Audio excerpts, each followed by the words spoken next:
At least one justice of the peace, JP, who has been allegedly engaged in the practice of collecting monies in exchange for certifying documents, has resigned, Justice Minister Delroy Chuck has said.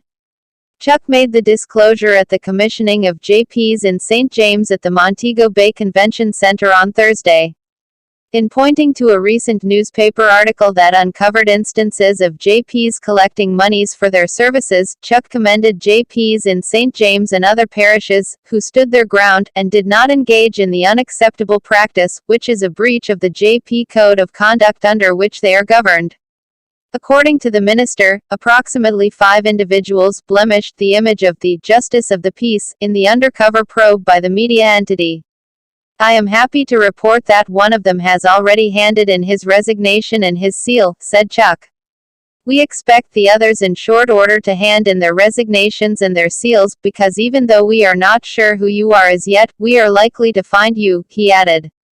Chuck urged the JPs who were exposed by the media probe, and found to be acting inappropriately, to hand in their seals and their resignations to their respective parish custodes. This is a noble vocation, he said of the office of the JP. It must not be abused.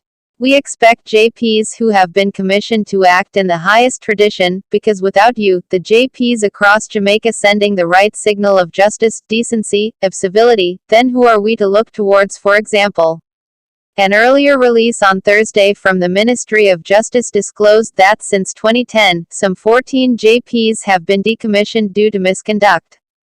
The ministry urged Jamaicans to discontinue the practice of paying JPs for their services, and encouraged them to instead report them to the offices of the custos in their parishes, or call the ministry at 888 Justice, 587-8423.